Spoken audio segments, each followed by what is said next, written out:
everybody. It's your boy Matthew Motley back at it again with another video. I've got about an hour to kill before I definitely got to start my test, so I figured I would spend that hour with you. So anyways, yep, we are in World 3-2, I think. Yes, 3-2. We're almost done with this son of a bitch. We're almost done with all of this. See these guys? See these gremlins? See these gargoyles flying around? Yeah, they're bad news. They're not good people. They don't mean us. They don't want good things for us.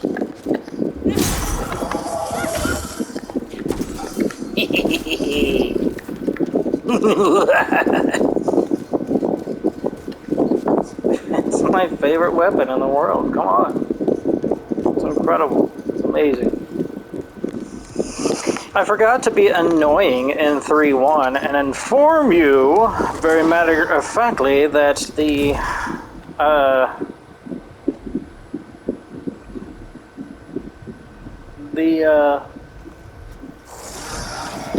Iron Maiden.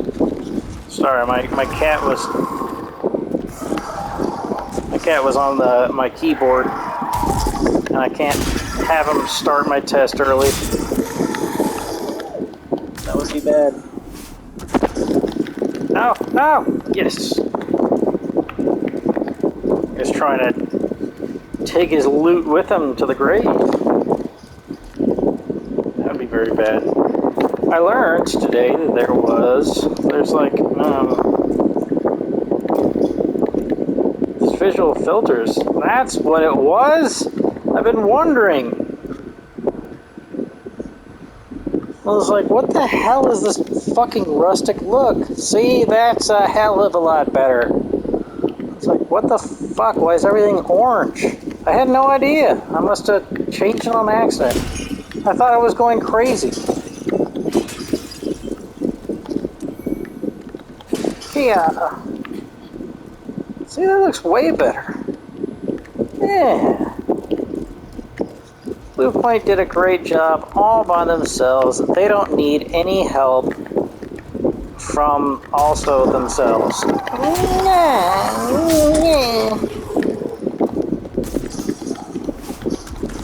Man, everybody's giving me drops today. Speaking of, I shouldn't fucking be here. Look at this. Look at me about to make a fatal mistake out here. Why didn't you guys warn me? Why didn't you guys say something? You guys could have reminded me?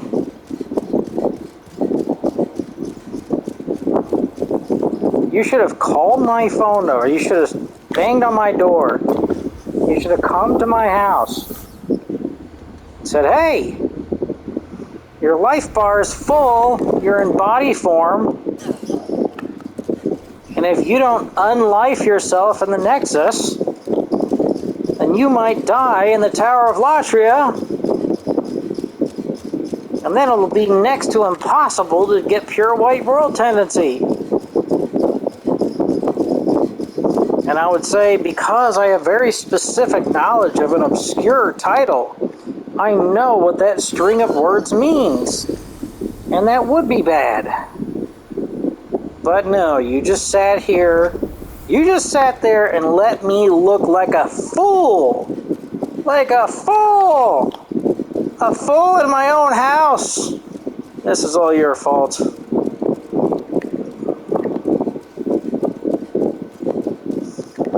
So anyways. Yup. So, now we're back in soul form, and we can head on out there, and we can have a gay old time here in Tower of Latria. The World 3-2. I don't need to go right because there's nothing on the right anymore, but I'm going to go right anyway so I can kill that gargoyle now rather than later. Come on, buddy boy. There you go, you've spotted me. He knows I'm here. I keep thinking that he's going to fall down. I don't know if he can fall down. Sometimes they do this number.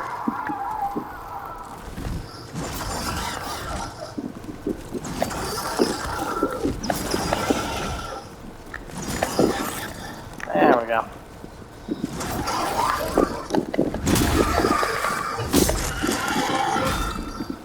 Yeah! Yeah, boys!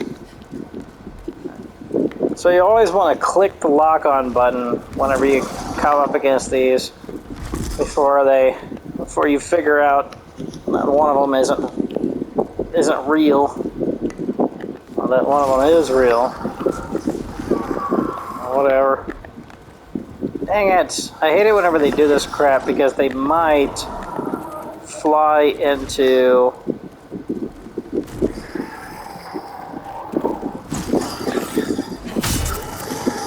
the range of another gargoyle, and then you'll have to fight two at once. And that's the general thing. Don't bite off more than you can chew whenever it comes to what's going on out here.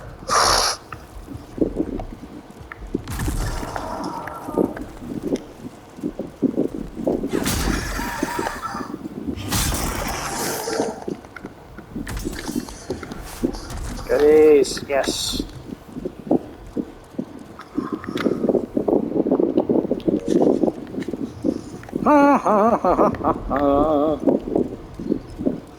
I think the test that I'm about to take is all about electron configurations, maybe. It's a chemistry test. Gonna have to figure out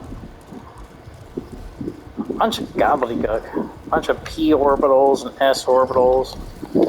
Whether or not a valence orbital is the same thing as a molecular orbital, which, spoiler, no it isn't, but valence orbitals form together to form molecular orbitals. If that sounded like complete Greek to you, yeah, imagine how I feel. It's complete nonsense.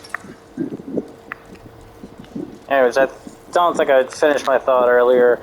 I forgot to be extra annoying and let you know that the Iron Maidens in 3.1 are historically inaccurate because not only is this a fantasy world, but also Iron Maidens weren't actually in use in ancient times. They were actually put together by an artist, I think. Look, it's a big heart. All that's gonna do is dull your blade. Quit trying to be tricky.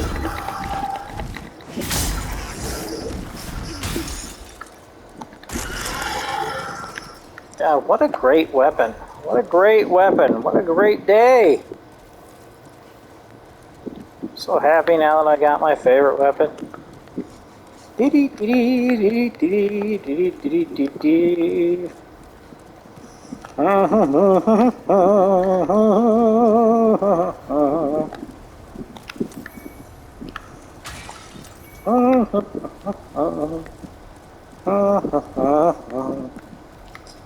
If I only had a brain. You know that guy had to be hospitalized? The old... Here's another black and white days thing. Because I'm 34 years old, and The Wizard of Oz is the movie, like the original or whatever, is even older. But yeah, the 10 Yeah, the Tin Man, he had to be hospitalized.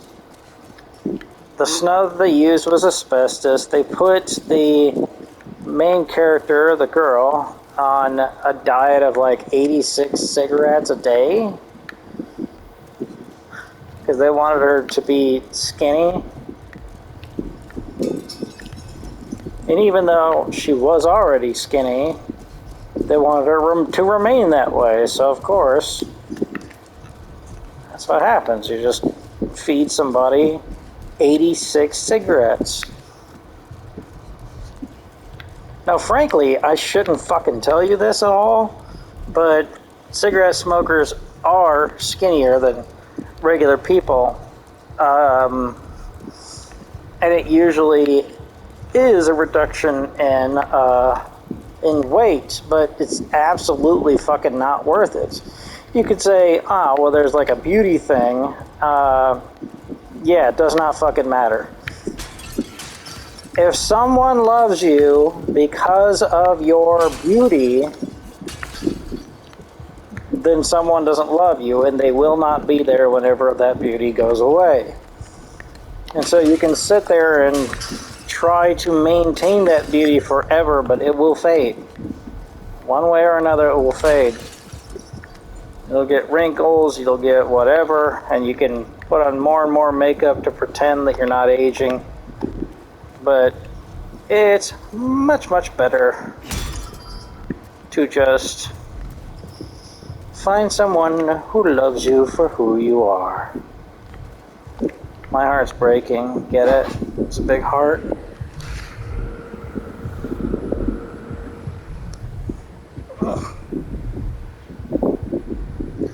Sorry, there's something stopping around my kitchen. But yeah, there was apparently an artist way later, way after the medieval age, that made the Iron Maiden, but they were never actually medieval torture devices. It was just something that an artist came up with.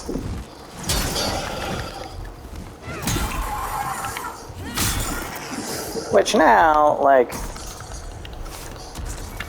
artists don't actually have to come up with torture devices.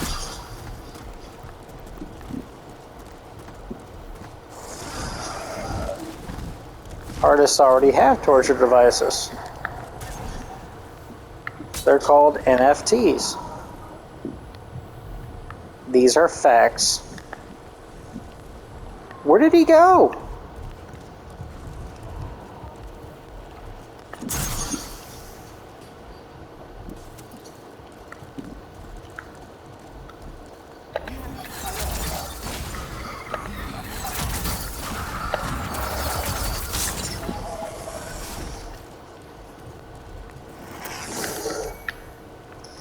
LOL, eat shit. Yeah.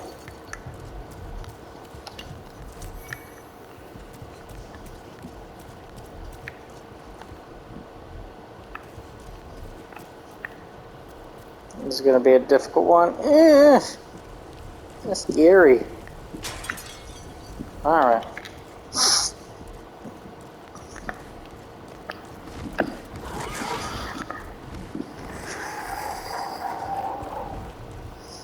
But yeah, there's no reason to start smoking, no matter what it is.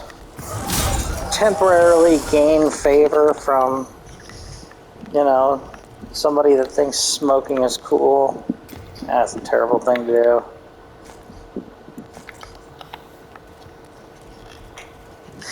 I actually had a friend. So, here we go.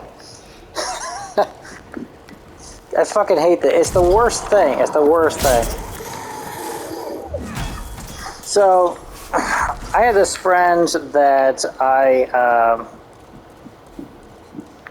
used to work out with before we joined the Navy together. We were both in the delayed enlistment program. So, the military in general, I don't think that you can get there from here. I think you gotta do something like this. Or do you have to drop down from above? Oh, I don't remember.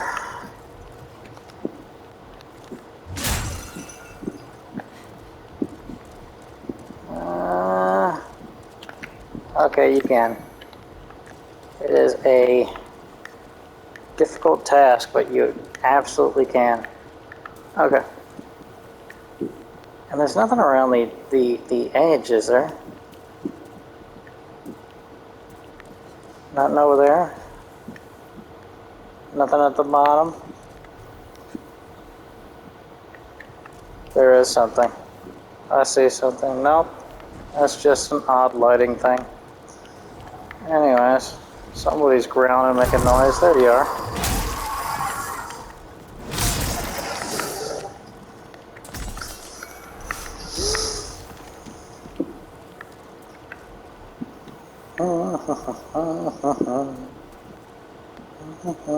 Okay. Now we are absolutely sure of that. Hey, man.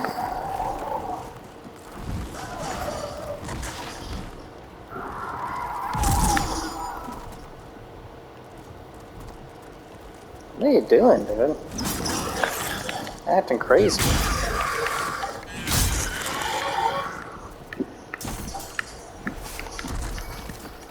But yeah, the delayed enlistment program, the military in general, they like to make you wait a while before they'll let you join. And I think this is to make sure that you're not like fleeing from debts or running away from family. They're trying to make sure that it's not a spur of the moment decision, that you're aware of what you're doing and you're okay with it and everything. That's my best guess. They don't have like an official policy on a website somewhere. But usually, whenever you go into a recruiter's office, you don't get shipped out the next day to boot camp. Usually what happens is you go into a recruiter's office and they put you in the delayed enlistment program for usually at least 6 months. So my buddy and I were in the delayed enlistment program together, and we worked out together. 2 hours a day, every single day we worked out together. You might say 2 hours a day, that's a lot for somebody in the Navy. And if you were in the know with military branches, and you'd be right, because I was going to be military police, he was going to be IT, he was going to work on computers. So yeah, we became grossly over-prepared in certain aspects for boot camp. Anyways, these guys, they're doing a thing, and if we take them out, they'll stop doing that thing.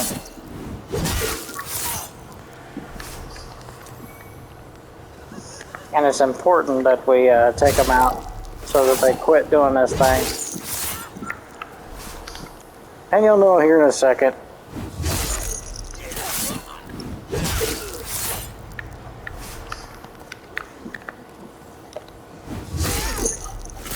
From Software is apparently a violence first, ask questions later company. So there goes one chain holding the heart together. So, okay. Now you're getting somewhere. Now you're starting to put the pieces together. We're doing something here. So, now we have one less chain holding the heart together.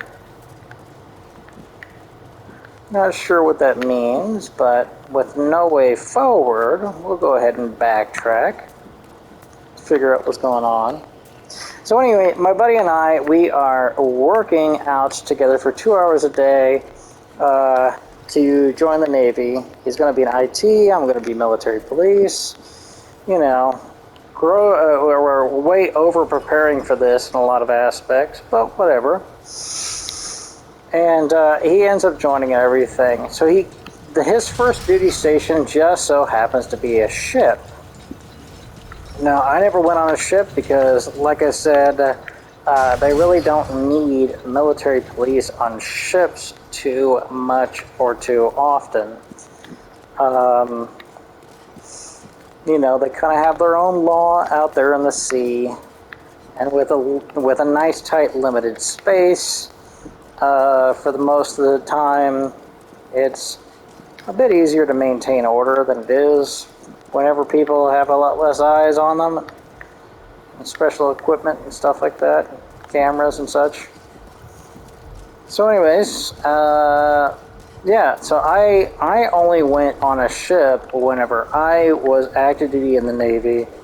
I only went on a ship to buy a snack.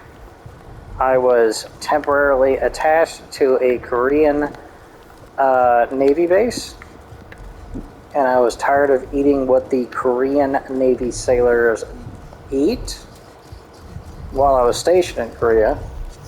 I was tired of eating what they ate, and I wanted an American snack. So I went on board the ship that was currently docked there. That was the reason why I was there, is to cater to the people that were on the ship. And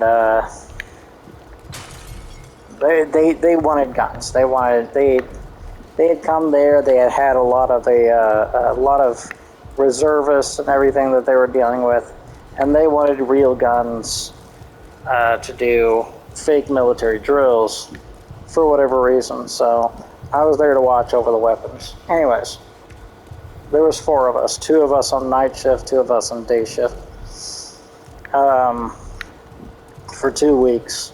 You know the commercials, right? You know the commercials that tell you that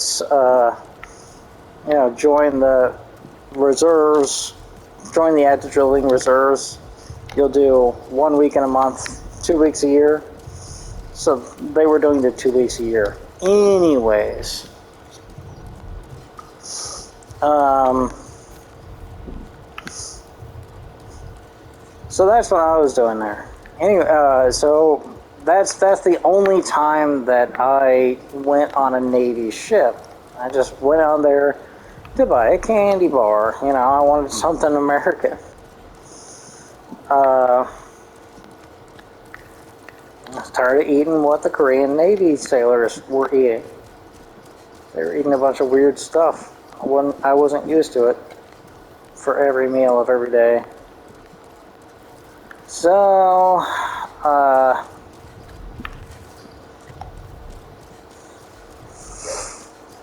but my buddy, the IT, his first duty station was a ship.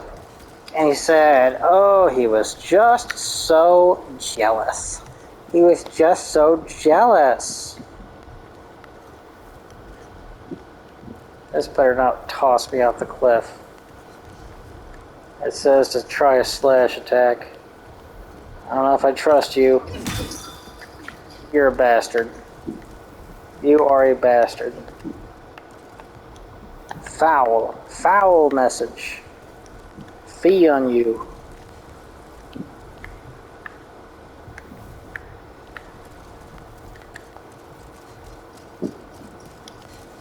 Damn it. That's the only thing is to backtrack all the way back to the start. I don't really remember how this whole level goes.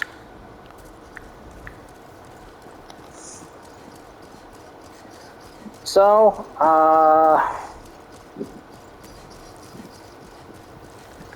he was just so jealous about everybody that got to take a break, and everybody else was getting to take a break because they were getting smoke breaks. So he decided to fucking start smoking so he can get smoke breaks. I'm so mad at him for this. I'm so mad at him for this. Because he's still smoking to this day. He's been off of a ship for ages. I'm mad at my cousin too. I got a cousin that smoked, and she said, like, matter-of-factly, like, she always smoked. I don't fucking remember her smoking back in high school. I think that she probably would have gotten in trouble with my grandma back in high school if she was smoking. She came in the house smelling like smoke and shit. It's like, my grandma isn't stupid. My grandma used to smoke herself. She knows what fucking smoke it smells like. But she stopped smoking for 9 months during her pregnancy, and then as soon as the pregnancy was over, she fucking got right back into smoking. It's like, you know, at that point in time, quit, you know. Whatever. She's also a little manipulator. I don't know if she's a gaslighter, but I know she's a little manipulator. What the flip? What am I missing? What am I missing?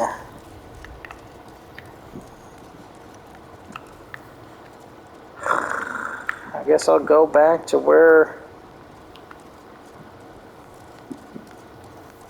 I cut down the people guarding the heart. There has to be a, there's probably an elevator up, and I just missed it. You might have pointed it out, but I missed it. I spotted it in the background. Because there's a way to get over the other tower that's being guarded by a damn, at least one gargoyle, you know. So this right here, this is what the elevators look like, but that one's not level and it's not open. So there's got to be one of them somewhere in between here and the tower.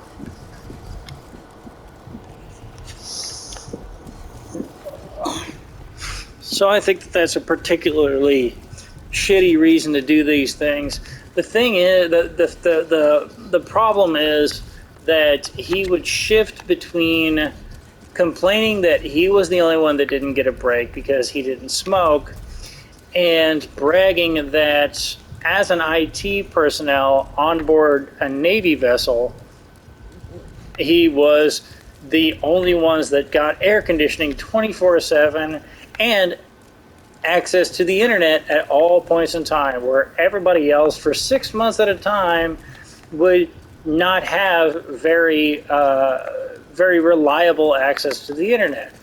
So it's one or the other. You're going to brag about your job, or you're going to bitch about not having a break. It's like, what are you taking a break from? Like, everybody else is like, they've got physical labor to do and shit like that. And you're in there, it's like, oh my God, you know, I want to stand up from your chair, or stand up for your chair, or pace back and forth. No one's going to fucking stop you. Like, what? What do you need a break from? You start smoking for such a stupid reason. He was the one that was being in IT. I was the one doing the physical job. Do you know what the ASFAB requirements are to be military police in the Navy? I think it's lower than any other rate in the Navy, any other job in the Navy. Now, I got an 88 on my ASFAB. At 88, the score only goes up to 99. So I got an 88 on my ASFAB. So I had the pick of the litter. So the job placement guy down at the military entrance processing station, the job chooser guy says, you know, do you want to be a SEAL? He says, you look like you're in good shape. Do you want to be a Navy SEAL? I said, I can't run worth a shit. And it turns out that the reason why I couldn't run worth a shit is because I broke my leg whenever I was 5 years old. And inside the cast, one of my legs grew longer than the other. So I've just got like an inch or two that I had to deal with. But that becomes a really big problem over the course of a good, you know, length jog, a good long time jogging. And so I had compound fractures in my shins during boot camp. I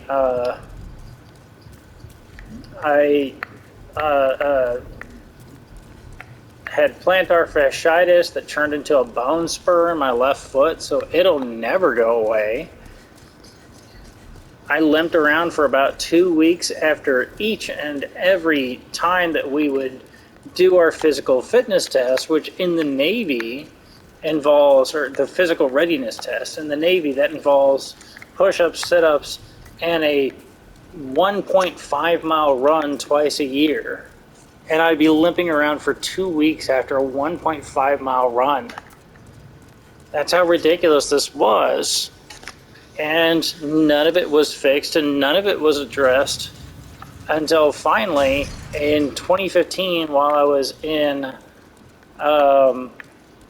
U.S. Army Senior ROTC, in 2015,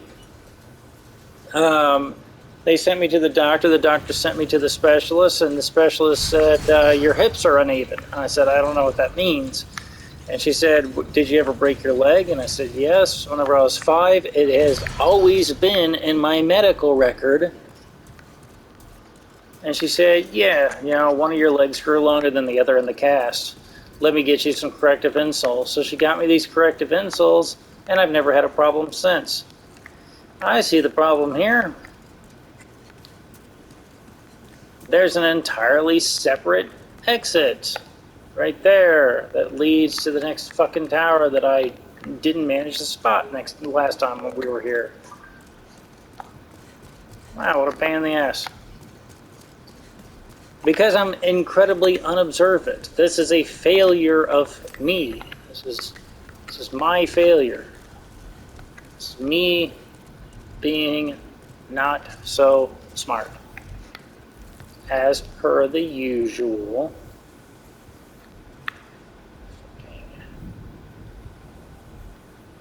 Yeah, I can set them free real quick.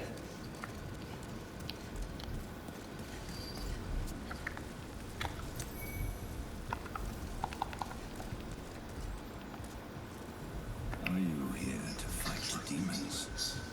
If so, then help me escape this place.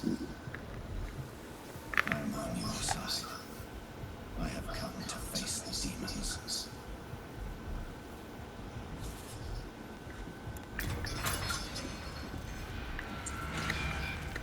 Thank you. I will remember this. I am certain we will meet again. I will remember that I am certain.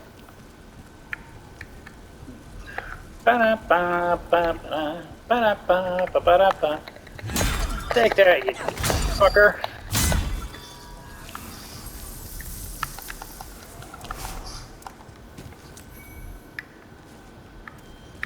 Seems kind of violent. Seems kind of unnecessary, right? Yeah, well, he was a bad guy. If that guy makes it back to the Nexus, he starts killing off random NPCs one at a time. So he's not a good guy. He doesn't do good things. There's an NPC like that in Bloodborne as well. There's also one in there's also an NPC like that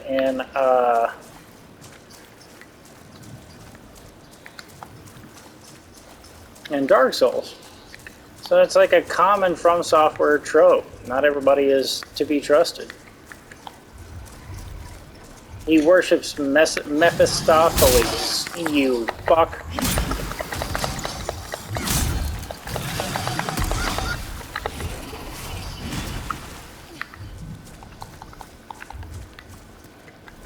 And Mephistopheles is not a good deity, patron, whatever.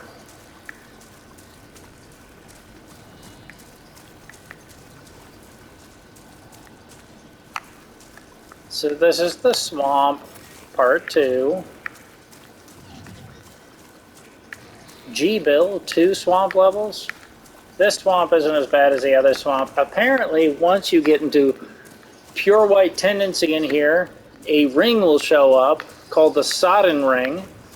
And that's something that Blue Point Games added to the remake. And the Sodden Ring will allow you to the sun ring will allow you to move normally in the swamp, in the Valley of Defilement, the Swamps of Sadness or whatever in World 5-2.